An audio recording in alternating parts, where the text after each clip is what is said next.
Assalamu alaikum warahmatullahi wabarakatuh. Leo tutafanya KCSE 2024 paper 2 applications of integration, and subscribe to the channel kama kawaida. Namba yangu ya simu ni hii. Swali ni tasema a particle starts from point O and moves in a straight line so that its velocity v meter per second after time t seconds given by v equal to 9t squared minus 18t plus 10. Calculate the distance traveled by the particle between the time t equal to 1 second and t equal to 2 seconds. Swali rahisi na ni rahisi kuisolve. So hii swali ni kuhusu integration. Okay? Na kwa vile kusolve integration pia ni rahisi. So using definite integral. So kuna hii function which is this v equal to 9t squared minus 18t plus 10. Sasa this function ya velocity wafaa uintegrate ikupe displacement. Okay? Na ukiintegrate ni rahisi kuintegrate. Okay? So make sure ukiintegrate your range of t yafaa ikupe from 1 second and 2 seconds. So hapo juu yafaa ikupe 2, chini ni 1. And then you integrate sasa 9t squared minus 18t plus 10. So you are integrating hiyo. Okay, tuendelee. Sasa kuintegrate now si ngumu. So how do you integrate such type of questions? So kitu ambacho utafanya hapa, ile t, kumbuka 18t pia ina power 1. So what you usually do hapa, kitu ambacho utafanya hizi powers ambao ni 90 squared, ile power uta add 1, ile answer utakaopata kwenye power uta divide now. Sawa kaka. So the same thing utafanya hii kwa t power 1, so uta add 1 and then uta divide now by 2, kwa sababu ile answer 2 kwa 1 plus 1 itakuwa 2, so uta divide na hiyo 2. Okay, so uta equate hapo. Ukiintegrate yamaanisha 9 divided by 3 ni 3t cube minus 9t squared.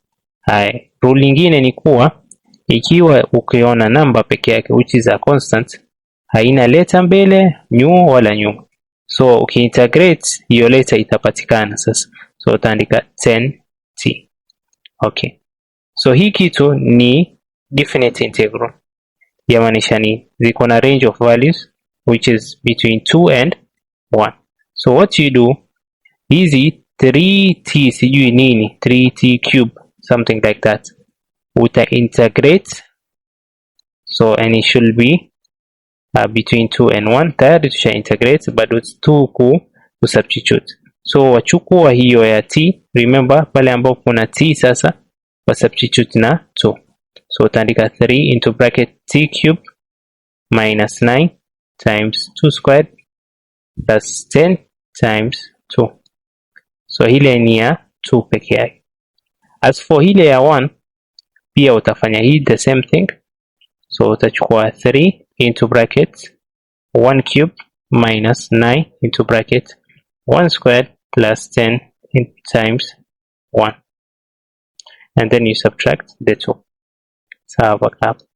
So 2 cube itakuwa 2 cube itakuwa ngapi? 2 cube itakuwa ni 8. Okay. 2 squared itakuwa ni 4. Okay.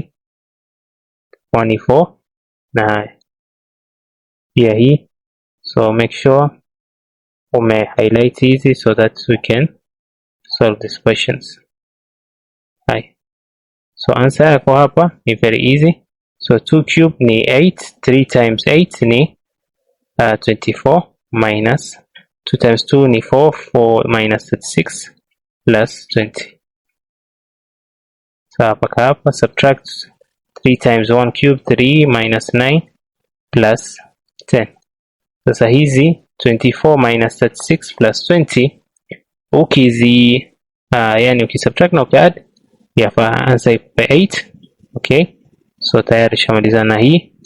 tunaenda kwingine 3 minus 9 plus 10 yafaa ikupe 4. So you subtract this to 8 minus 4. Kumbuka kuna minus, ile answer hapo tulipata ilikuwa ni 4. Okay, ilikuwa ni 4. So hapa ilikuwa ni 4 na hapa ilikuwa ni 8. So 8 minus 4 ni 4 meters. So answer yako ni hii.